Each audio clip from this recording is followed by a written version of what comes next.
Vous écoutez IDFM, il est midi.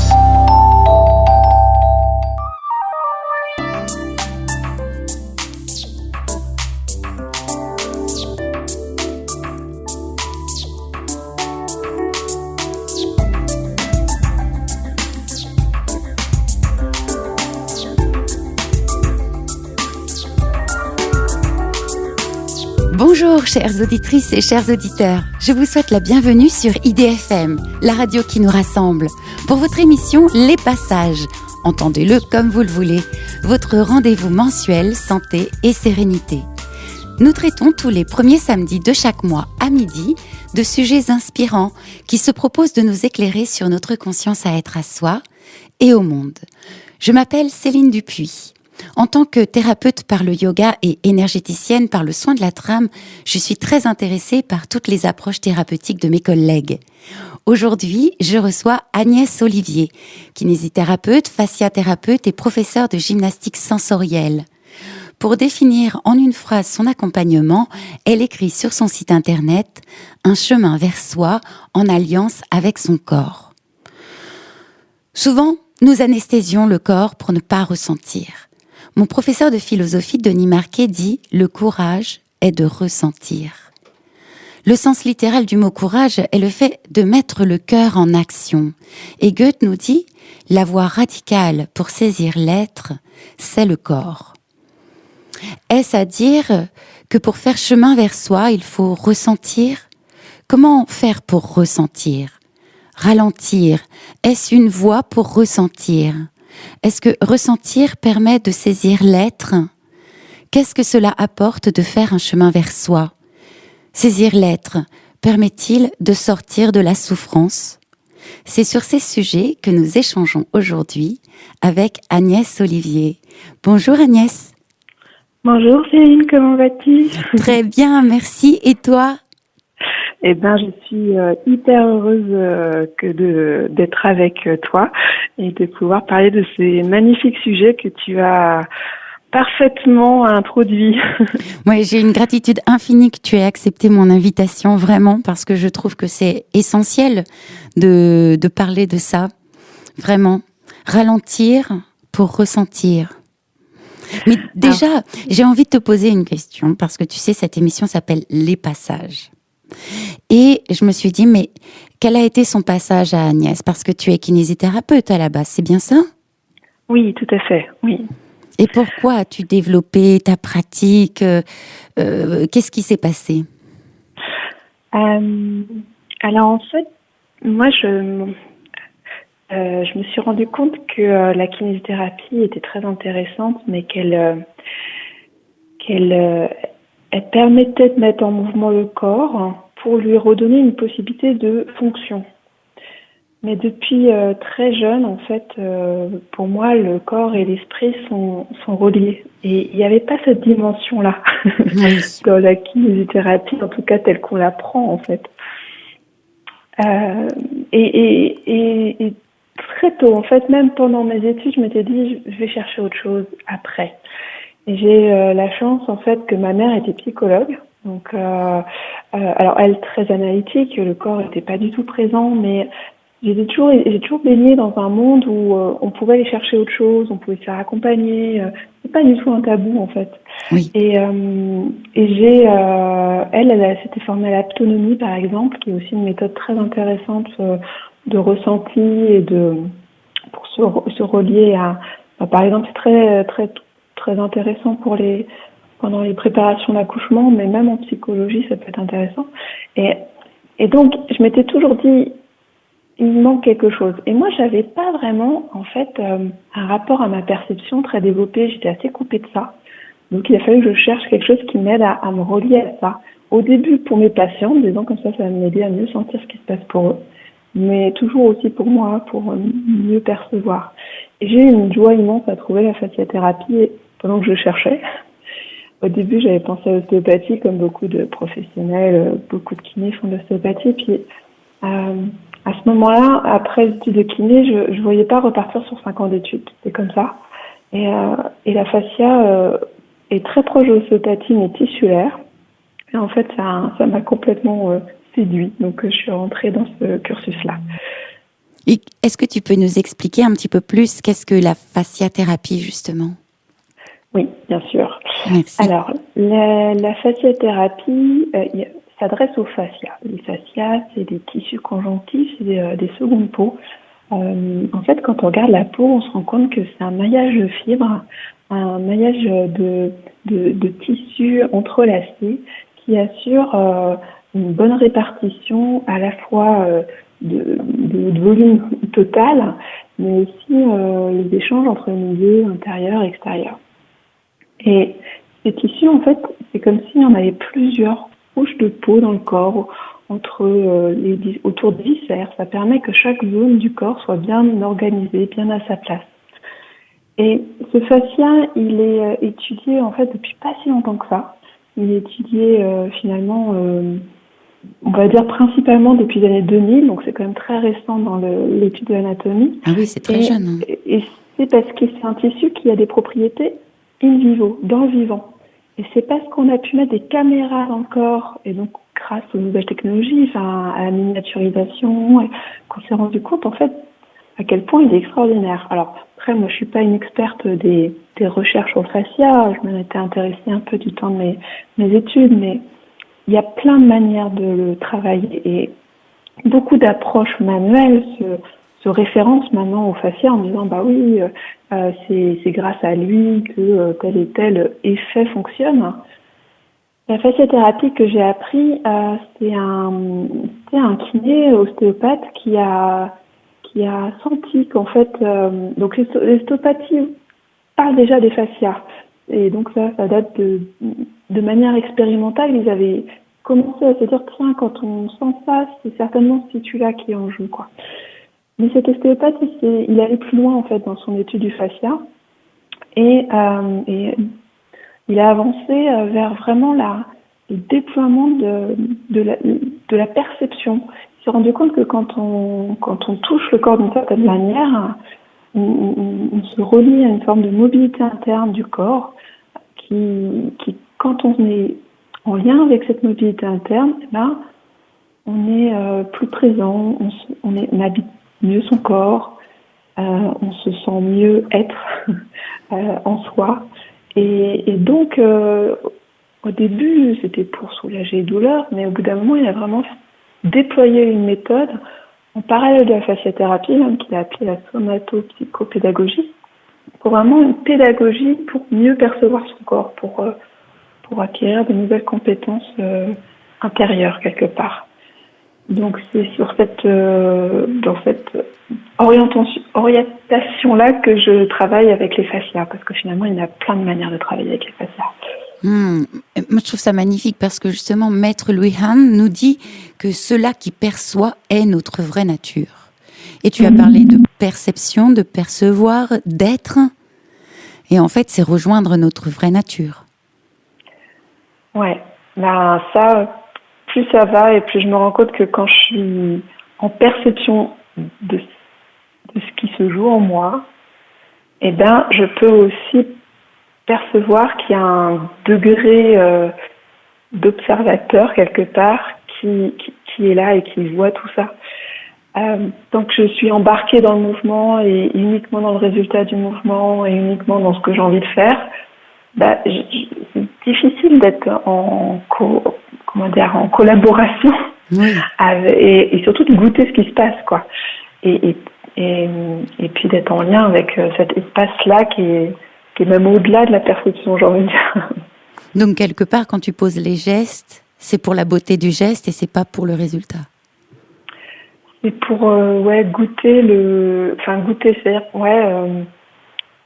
la beauté pas extérieure, tu vois, c'est pas le rendu qui compte.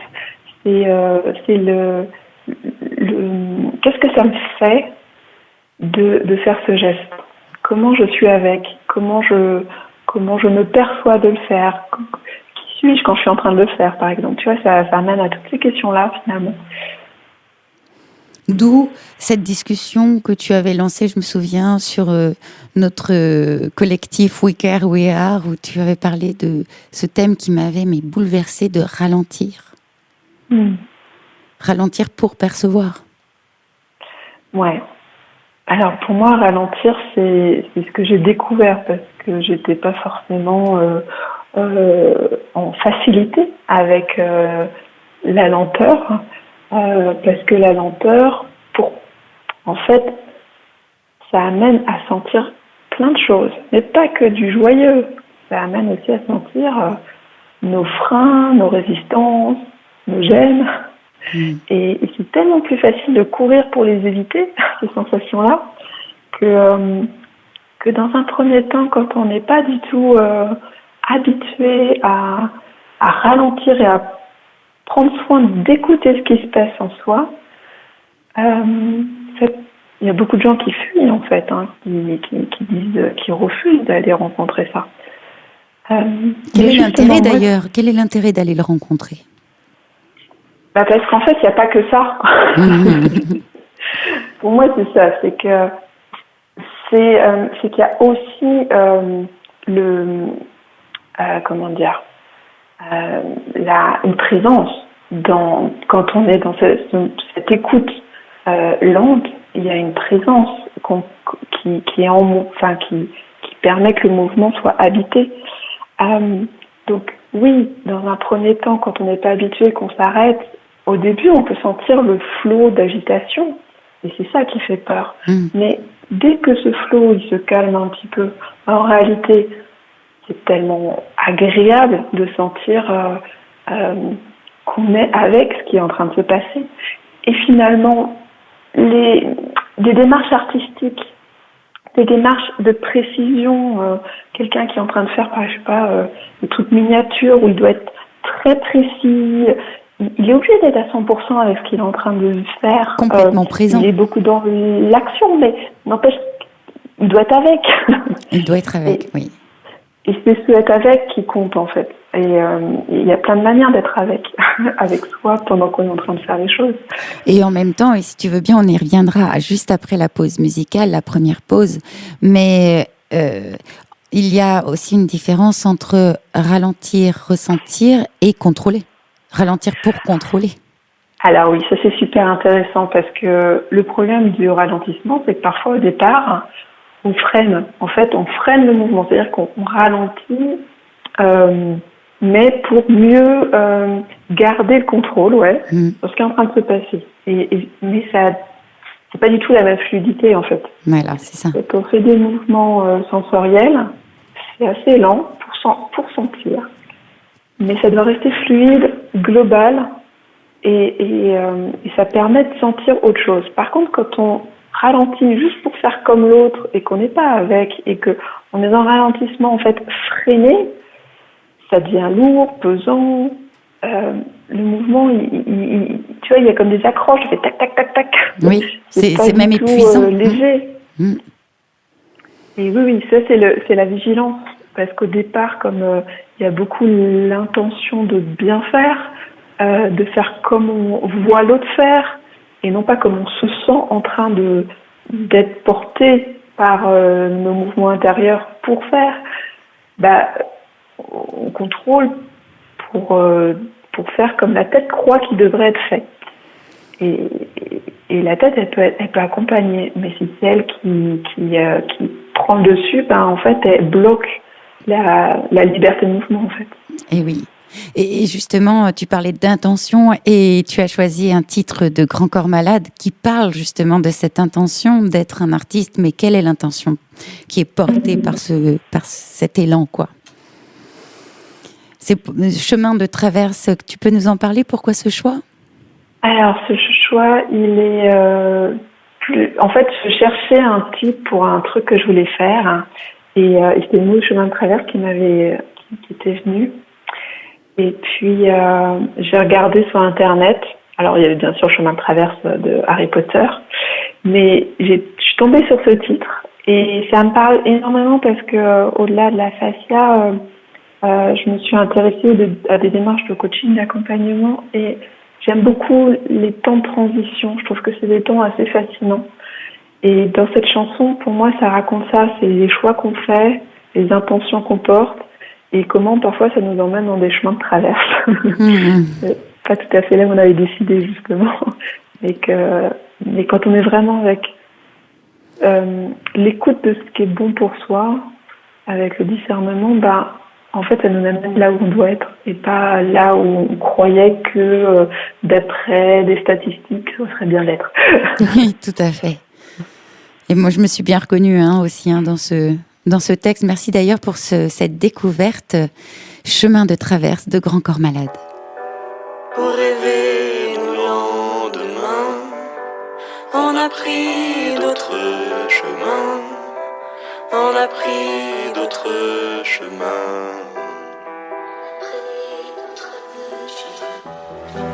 Pour rêver nos lendemains, on a pris d'autres chemins, on a pris d'autres chemins.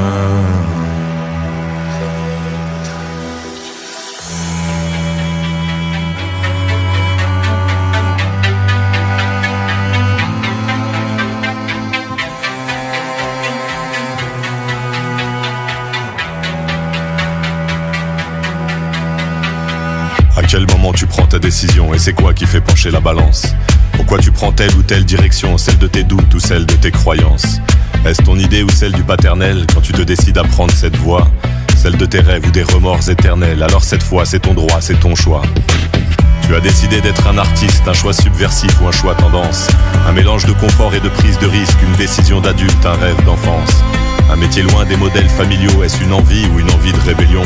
Un métier loin des réveils matinaux, est-ce une fuite ou un vrai choix par passion? Tu as choisi la voie des marginaux, quitte à ce que l'entourage soit dérouté. La voie des atypiques, des originaux, tu marches en dehors des passages cloutés. Et si cette voie n'est pas des plus classiques, elle passe dans l'orage et sous les averses. Tu n'as pas écouté les mauvaises critiques, tu as choisi de prendre un chemin de traverse. Pour rêver nos lendemains, on a pris d'autres chemins, on a pris d'autres chemins. Pour rêver nos lendemains, on a pris d'autres chemins, on a pris d'autres chemins. T'as choisi un métier qu'on n'apprend pas au collège, t'as ouvert la porte aux envies qui se taisent, persuadé que ton audace te protège, t'as décidé d'écrire ta propre hypothèse. Alors tu as pris un chemin de traverse, la voie des durs, la voie des courageux, la voie du pari, pas celle de la sagesse, mais peut-être aussi la voie des peureux. Peur de la routine d'une route sans relief, peur de trop d'années coincées dans les livres, peur des horaires fixes d'un bureau ou d'un chef, peur d'avoir peur d'exister sans vivre. Un chemin de traverse est un raccourci, une voie parallèle, une route sans panneau. Un raccourci vers quoi? Vers tes envies, vers l'argent ou peut-être vers le chaos. Et si être artiste est un art de vivre, si tu ne réussis pas, c'est pas grave. C'est la beauté du geste qui nourrit et enivre, que tu chantes au zénith ou dans ta cave. Mais si ton art séduit et que les gens t'aiment, attention à l'ego qui te renverse. Si tu te sens enrôlé par le système, n'oublie pas que c'était juste un chemin de traverse.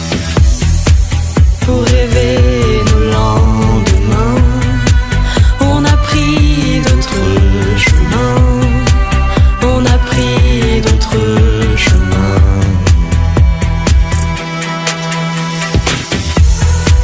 Pour rêver nos lendemains, on a pris d'autres chemins, on a pris d'autres chemins.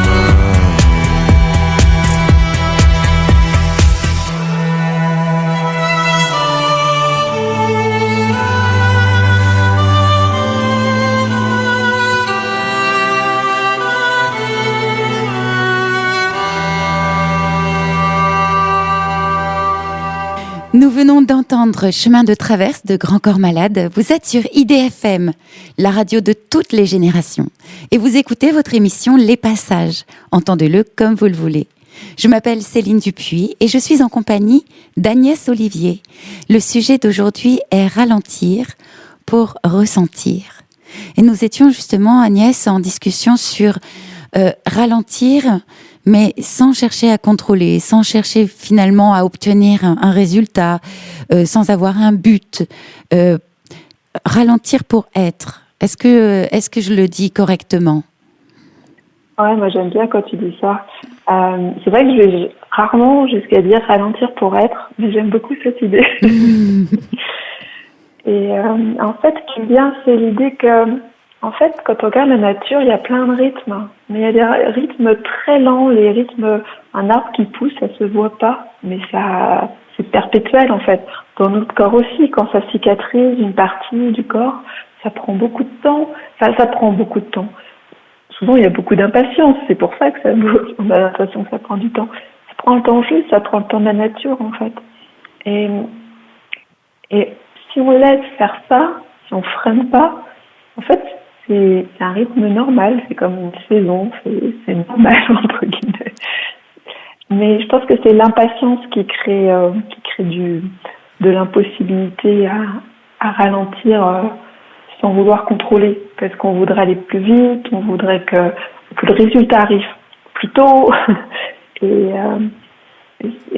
quand il y a trop d'attente, trop d'impatience, un résultat trop précis, alors être avec ce qui est en train de se vivre là dans l'instant, c'est pas aisé en fait, parce qu'on est déjà dans notre intention au-delà de ce qui est en train de se vivre. On est dans le futur finalement, dans notre espoir, ou dans la déception que ce soit pas comme on voudrait. Mais on n'est pas là. Il y a un sutra d'ailleurs qui nous parle de ça, qui dit par la contemplation vient le bonheur suprême.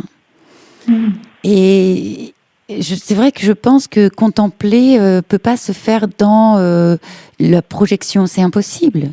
La projection est une pensée. La contemplation, c'est être avec, comme tu disais tout à l'heure. Ouais. Mais le mental veut toujours résister et du coup ça persiste. Le mental, il est aussi fait pour organiser, donc il est très bon pour ça. Et puis on l'a bien encouragé à ça, individuellement et sociétalement. Donc il fait son job quelque part. Il planifie, donc il regarde plus loin. Sauf qu'en fait, il verra jamais qui est, on va dire, le futur, parce que il est juste le planificateur. Mais contempler, c'est lâcher tout intérêt de planification. C'est juste goûter, être avec, et c'est même presque l'ultime ralentissement, quoi. C'est là où il n'y a même plus de rythme. et là, quoi. Mais alors, du coup, je vais aller plus loin. Quand on vit une situation absolument horrible, j'imagine, j'ai entendu l'autre jour le témoignage d'une de nos collègues sur l'INRES, l'Institut national des recherches sur les expériences extraordinaires, et elle a subi un viol à l'âge de 8 ans c'était un viol collectif de petites filles au centre de loisirs. Filmé et tout. C'était donc une horreur totale. Et en fait, évidemment, il a fallu qu'elle fasse tout un chemin thérapeutique pour que son mental comprenne que c'était fini, que voilà, la situation est passée et que c'est fini. Ça, elle l'explique très bien, mais surtout, en fait, elle dit qu'elle a eu, entre guillemets, beaucoup de guillemets, un cadeau qui a été qu'en fait, elle a été obligée de lâcher. Et elle est sortie comme de son corps, finalement, pour être dans l'être. Et qu'elle a pu goûter à quel point nous sommes amour. Et je me dis, dans des situations comme ça, peut-on continuer de ressentir ? Peut-on continuer cette contemplation ? C'est horrible, ce que je dis. Alors là, c'est la question... Voilà, la question horrible. Je sais pas, en fait. Là, je pense qu'il n'y a pas de généralité. C'est pour ça qu'elle a été sauvée, je pense, en sortant de son corps. Ouais, alors par contre, il y a en psychologie, dont je suis pas experte du tout, des choses qui disent qu'il y a des dissociations psychiques parce que le psychisme et le corps sont quand même assez doués pour protéger l'être et sa psyché. En se dissociant, des dissociations qui amènent à se relier à l'amour, je pense que c'est rare, c'est extraordinaire, mais moi alors rare, peut-être pas, je sais pas quelles sont les proportions d'ailleurs, mais on entend plutôt souvent des dissociations qui ensuite laissent des traces au niveau du psychisme, de blessures en fait. Oui. Et en effet, un travail thérapeutique est quand même nécessaire, et plusieurs choses. Dans le corps, il reste des traces aussi, parce que les énergies, il y a plein d'éléments qui restent. Là, moi, les très très gros traumas, c'est un truc où je reste très vigilante à savoir ce qui est bon pour l'autre, parce que c'est tellement un chemin particulier à prendre. à tous nos traumas. Il y a des traumas qui sont quand même... alors oui, c'est pas en mettre des intensités, parce qu'il y a des gens qui vivent des traumatismes. Pour eux, c'est le pire du pire du pire. On dit que cette femme, elle a réussi à transcender quelque chose, dans quelque chose que on juge souvent le pire du pire du pire. Donc je mets pas de jugement sur l'horreur d'une intensité où chacun vit à sa hauteur, mais j'ai envie de dire chacun a son chemin pour aller traverser et se reconstruire et créer la résilience au niveau psychique. Et puis après, il y a des démarches spirituelles où là, pareil, moi j'ai mes avis, mais j'ai pas non plus de spécialité là-dedans. Voilà, tout le monde a son chemin initiatique quelque part pour être. Il y a des chemins où moi je comprends pas, je cherche pas à comprendre, je me dis voilà, faites au mieux, faites comme vous pouvez. Juste être en compassion et en amour pour la personne là où elle est, quoi. Mais c'est vrai que c'est là, être en pleine présence au milieu de l'horreur, je sais pas si c'est possible. Vraiment, j'en ai aucune idée. Oui. Et c'est peut-être pas ce qui se joue à ce moment-là, d'ailleurs. Oui, en l'occurrence pour elle, ça a été d'aller rencontrer une autre dimension finalement. Donc, Oui. et c'était pas par la contemplation et l'accueil inconditionnel de ce qui se passait. Je sais même pas si c'est possible, mais parce qu'à un moment elle a découvert d'autres dimensions. Et c'est assez magique que cette dimension, elle est reconnectée à l'amour, quoi. Oui. Mais comme tu dis, c'est aussi extraordinaire. Ça sort de l'ordinaire. Oui. Et c'est là où moi j'ai une vigilance pour tous ceux qui vivent des choses dures. Surtout jamais se comparer. Parce que ce qui se passe pour cette femme, c'est son chemin, c'est sa manière de rencontrer des éléments. Et après, qu'est-ce qu'elle en fait? Parce que rencontrer aussi des grandes ouvertures de conscience. Il y a des gens qui sont dans des accidents, ont eu ça, mais après il faut le faire rentrer dans sa vie. Et ça, c'est une autre démarche, je pense, qui n'est pas toujours aisée non plus, d'avoir accès à une dimension extra-humaine, transcendantale. Et puis ensuite, comment je fais pour continuer dans ma vie humaine avec ça, quoi. Donc, moi, tous ces chemins-là, je les trouve fascinants. Et en même temps, je vois mes limites, mes inconsciences, entre guillemets, pour savoir comment faire. Par contre, je crois que le corps, que prendre le temps d'écouter ce qui est là, aide à incarner un peu mieux ce qu'on est devenu de tout ça. Mais c'est comme si c'était des dimensions différentes qui doivent à un moment se relier, se reconnaître, s'apprivoiser.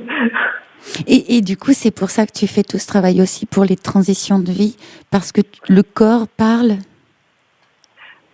Moi, j'adore l'idée d'incarner ce qu'on est devenu finalement quand on est sur des démarches de conscience et qu'on accède à des nouvelles compréhensions sur la vie, une nouvelle vision des choses. Moi-même et puis des personnes autour de moi, je sais que c'est pas toujours facile de les mettre dans une forme, dans une activité, dans une manière d'offrir ça au monde qui soit rentable, j'ai envie de dire, qui permette de vivre aussi dans les conditions de vie du monde, quoi, telles que les règles sont aujourd'hui. Et donc c'est ça que je trouve assez intéressant dans les transitions, c'est comment on se renouvelle et comment de ce renouvellement on l'apporte au monde et on l'offre, on offre sa singularité finalement, son unicité. mais en étant relié avec le collectif, sans se couper de l'universel, quoi. Et il en faut bien du courage. On reviendra sur cette notion de ralentir et que ça demande du courage. Juste après la pause, tu as choisi Inanna de Armand Amar. Peux-tu nous dire pourquoi ? Alors Armand Amar, j'aime beaucoup. Je l'ai découvert grâce au fait qu'il faisait la musique de film du film d'Avier Devient, que je trouve extrêmement touchant parmi les chemins de traversée de vie. Je pense que c'est fictionnel, mais quand même qui sont poignants. Cette histoire me touchait énormément. Et sa musique est très méditative. Et il a écrit beaucoup de musiques différentes. Et celle-là, quand je suis tombée dessus, j'ai trouvé qu'elle était à la fois porteur de plusieurs cadences, à la fois lent et en même temps il y avait du mouvement. Donc j'aimais bien en fait ces différentes cadences. Alors laissons-nous porter par Inanna de Armand Amar.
Nous venons d'entendre Armand Amar dans Inanna et vous êtes sur IDFM, la radio de toutes les générations.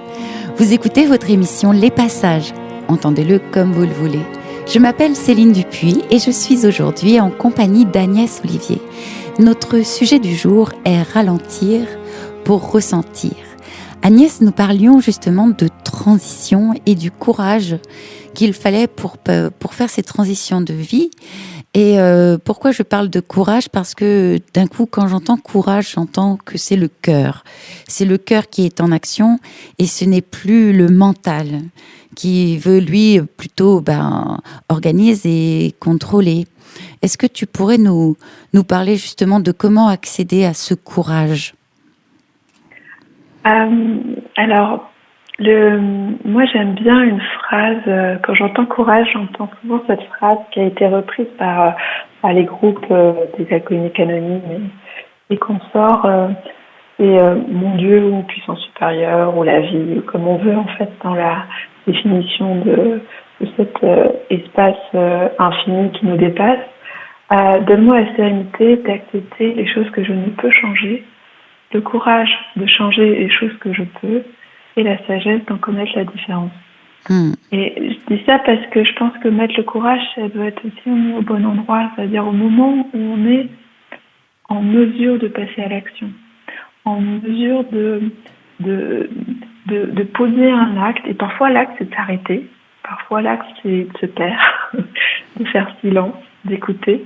Mais dans un premier temps, c'est de qu'est-ce qui m'appartient et qu'est-ce que je peux mettre en mouvement dans ce qui est en train de se vivre. Et là, le courage, c'est d'y aller vraiment, quoi. Et c'est pas toujours évident d'y aller vraiment. Il peut y avoir là aussi des freins. Là aussi la tête qui commence à évaluer les conséquences. Donc oui, mais si je fais ça, il va se passer ça, Or ce futur, il ne se construit que quand on le met en mouvement. Donc cette tête, elle est juste pour de la logistique. Et bon, c'est intéressant quand on va pas faire passer un camion dans une tête d'aiguille, quoi. Ça passe pas. Mais après, une fois que la tête elle a observé que ça peut le faire, c'est y aller.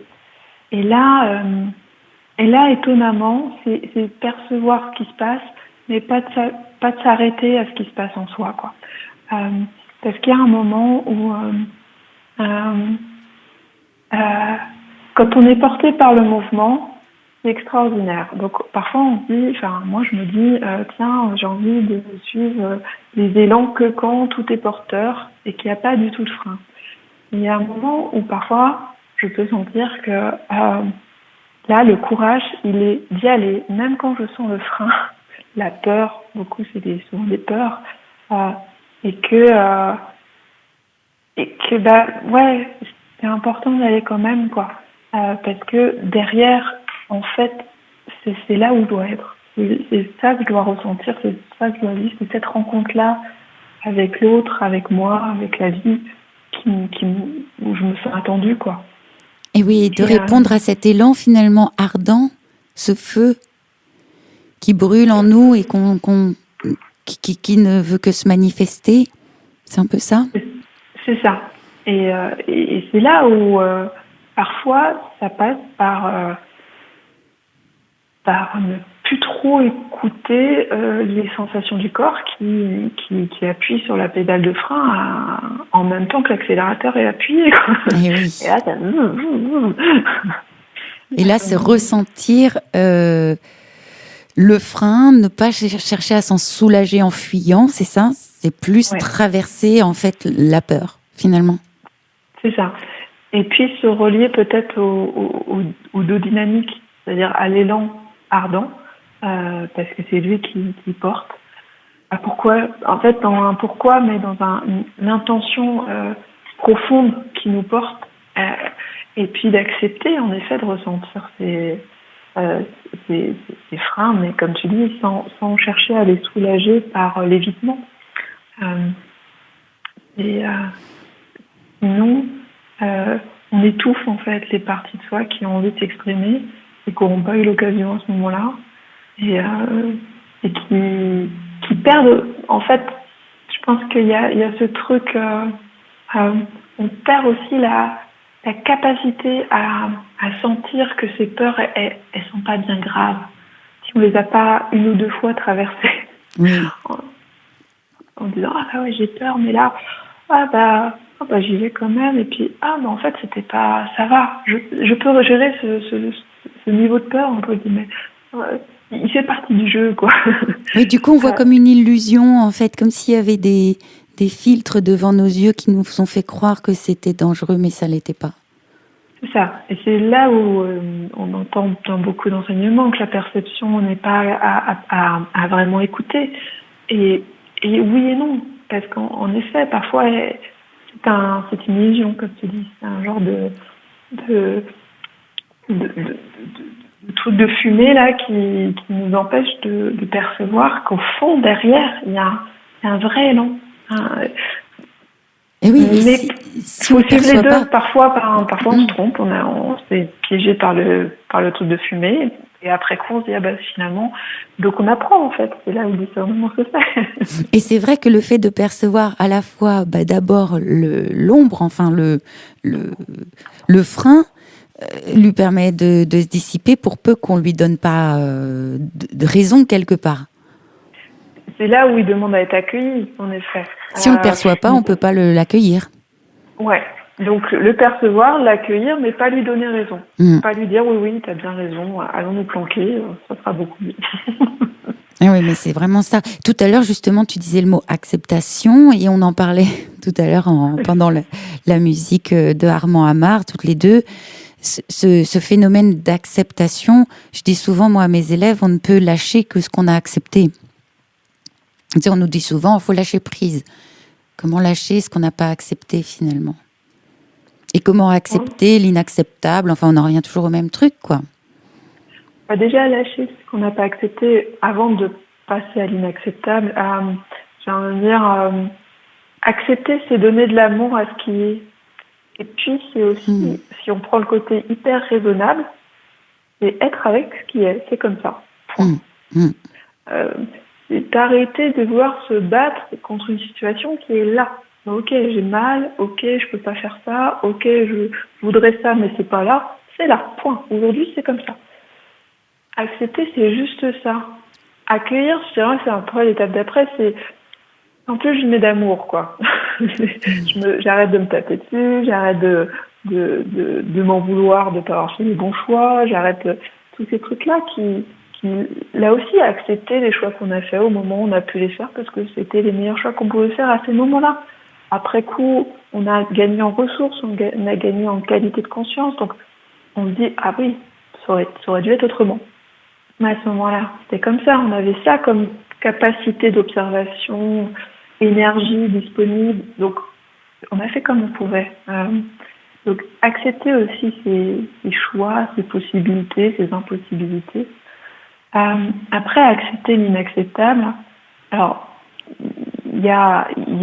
c'est une part de jugement quand on parle d'inacceptable. Oui. Et je pense qu'on sera tous d'accord qu'il y a quand même des trucs où on se dit l'humain, il est capable de trucs inacceptables.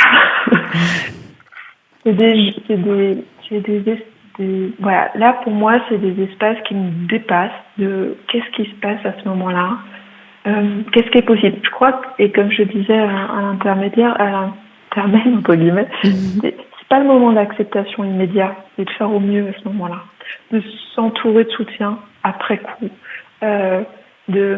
quand on perd quelqu'un de très proche, par exemple un deuil, quelque chose qui est à la fois inacceptable et très courant, qui est donc parce qu'on a tous un jour cette possibilité-là d'avoir quelqu'un de très très proche qui décède. À ce moment-là, c'est insupportable. Et être avec cette souffrance, parfois, c'est possible quand on s'est préparé à ça. Parfois, c'est un peu trop, quoi.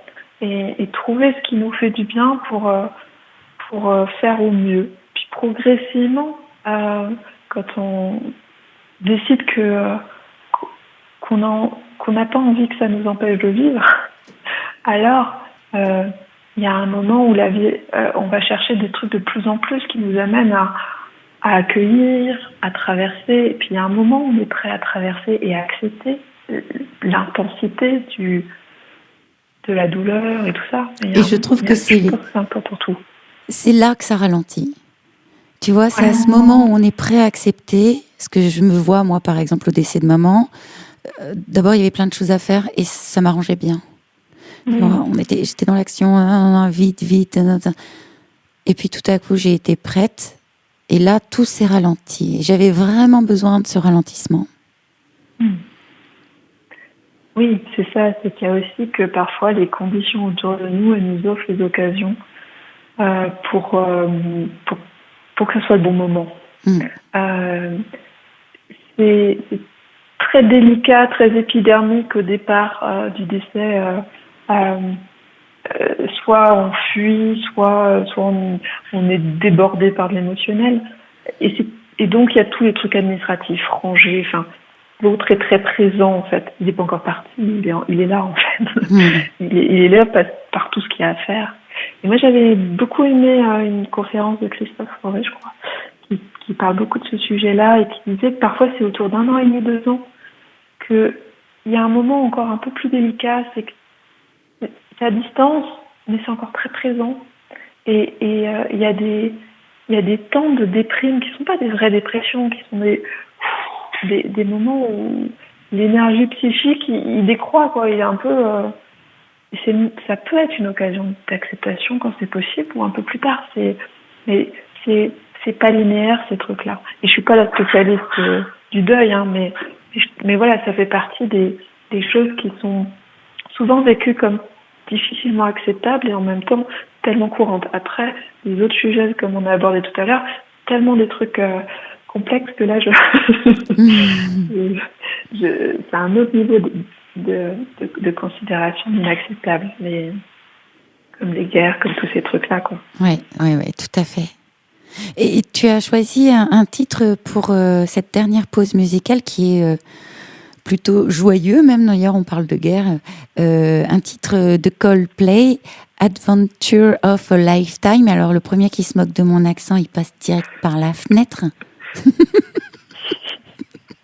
Je vois Francky qui rigole. Tu peux nous dire pourquoi tu as choisi ce titre, s'il te plaît, Agnès?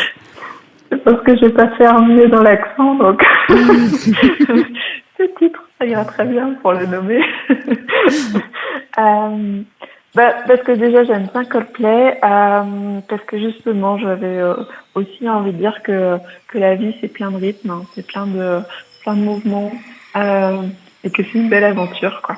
Donc j'aimais beaucoup le titre, et puis voilà, globalement les paroles sont un peu dans cette direction-là, quoi, qu'on est sur une aventure dans la vie, quoi. Donc moi j'aime bien voir ça sous cet œil-là, ça donne un petit côté voyage, initiation, découverte, rencontre, un peu comme si on partait chercher un trésor, quoi. Et finalement il y en a plein, certainement, des trésors. Bon alors on se retrouve juste après ce beau voyage.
everything you want to dream away. Under this pressure, under this weight, we are diamonds taking shape.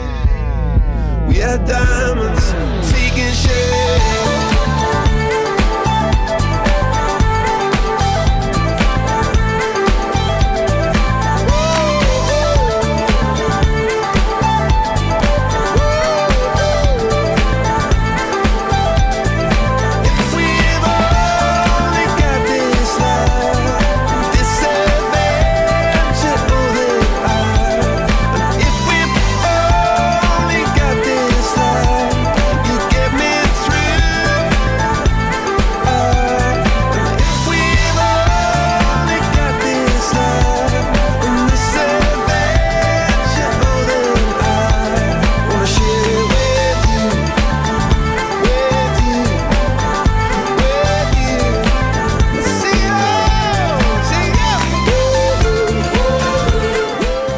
Nous venons d'entendre un titre de Coldplay, Adventure of a Lifetime.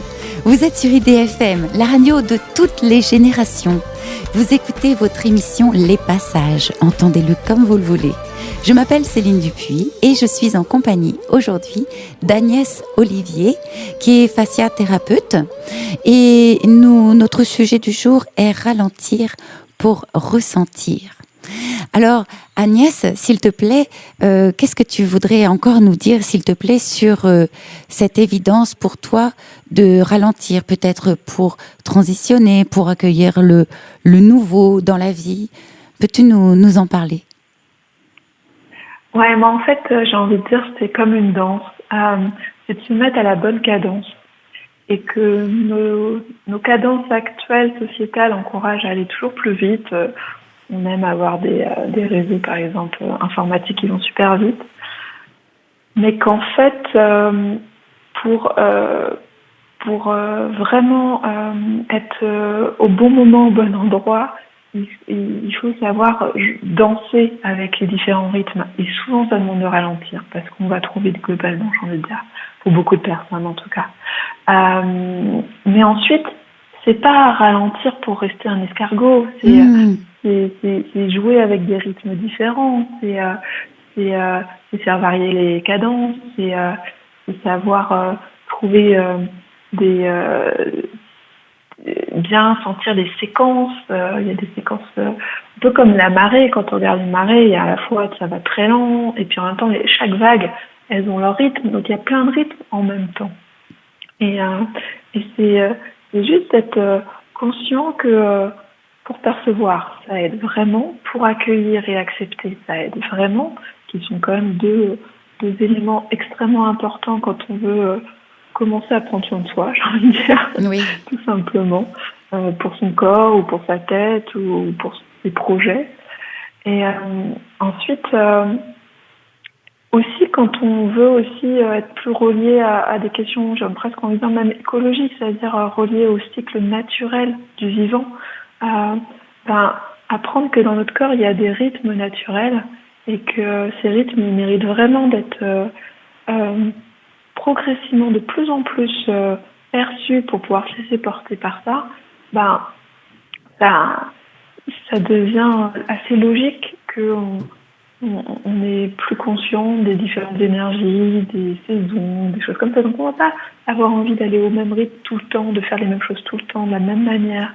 Ça va s'ajuster au bout d'un moment. On n'aura même plus besoin d'y réfléchir. Et comme au départ, on peut être un petit peu cadencé par des objectifs externes à soi, là, c'est, j'ai envie de dire pour moi, indispensable de ralentir. Même si j'entends bien que parfois ça fait un peu peur comme dynamique.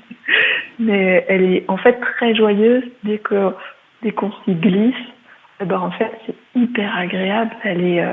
C'est plus voluptueux, c'est plus sensuel de bouger. On sent plus de choses, quoi. C'est cool. Mais oui, et c'est tellement paisible aussi. Ouais. Et comme tu dis, ça veut pas dire être un escargot du tout. C'est l'action est plus juste. Et on se sent plus tu parlais tout à l'heure comme une danse, et c'est aussi plus une symphonie avec les autres, avec la nature, comme tu dis. Tout est plus harmonieux. Exactement. Ouais. Mais pour ça, voilà, de revenir à la perception. Je trouve ce mot magnifique parce que c'est vraiment cette rejonction avec ce qui nous dépasse. Si on peut dire ainsi. Comment on fait pour te joindre, Agnès Olivier? Oui, alors, mon nom de famille a 2 L. Donc, moi, mon site internet, c'est AG, comme dit puis mon prénom, et ensuite Olivier. O, 2 L, LLIVIER.fr. Dessus, vous avez accès aussi à Doctolib. Il y a un lien sur Doctolib. Vous pouvez me trouver sur Doctolib parce que je suis encore kinésithérapeute là actuellement. Je suis sur Saint-Nazaire, mais ensuite je vais aller sur la Baule. Enfin, je suis dans cette région-là actuellement. Et puis, donc la fascia, c'est quand même plutôt en présentiel, mais les démarches d'accompagnement, ça peut aussi se faire en Zoom. On peut même mettre en mouvement le corps à distance. Bien sûr, c'est pas touché, mais c'est avec une invitation, donc comme une forme d'exploration des projets ou de là où on en est dans sa vie, en se mettant en mouvement dans son corps pour vraiment pouvoir questionner ces dynamiques en étant en lien avec le corps. C'est pour ça que je parle d'alliance avec le corps dans mon site. Donc voilà comment me joindre. Oui, parce que j'ai vu aussi sur ton site que tu proposes même des séances collectives sur Internet. Alors, pour le moment, c'est pas encore totalement présent, parce que j'attends un petit peu qu'il y ait plusieurs personnes qui s'inscrivent, mais c'est ce que j'ai envie de faire pour vraiment vous faciliter par la gymnastie sensorielle, où il y a des séances de groupe en présentiel, mais par Internet, avec l'idée d'habiter son corps, en fait. Et donc d'habiter ses intentions et là où on en est dans sa vie à ce moment-là, quoi. Magnifique. Moi, j'ai envie de te dire d'infini merci pour ces partages, Agnès. Donc, je rappelle Agnès Olivier et ton site internet AGOLLIVIER.fr. Merci beaucoup, Agnès. Merci infiniment.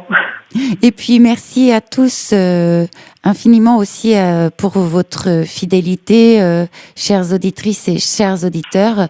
Merci pour votre fidélité à cette émission et à votre radio IDFM. Merci aussi à notre technicien. Aujourd'hui, c'est Francky qui est aux manettes. Et je vous invite à nous suivre sur les réseaux sociaux. Vous pouvez retrouver tous les podcasts de cette émission, les passages, entendez-le comme vous le voulez, sur le site idfm98.fr. Pour nous contacter, l'adresse mail est contact@idfmradio.fr. Le numéro de téléphone est 01 34 12 12 22. Je vous invite à rester à l'écoute de notre antenne sur la bande FM 98.0 FM et maintenant en DAB+. Vous pourrez suivre l'émission Je prends ma vie en main grâce à l'hypnose et au coaching de mon collègue Shlomi Lévy dès demain dimanche à midi. Quant à moi, je vous retrouve samedi 3 décembre à midi. Je serai en compagnie de Catherine Didelot-Petitpas, formatrice en soins énergétiques de la trame. Nous parlerons d'alchimie. Alors, à très vite pour votre émission Les Passages. Entendez-le comme vous le voulez, votre rendez-vous mensuel santé et sérénité sur IDFM, la radio qui nous rassemble.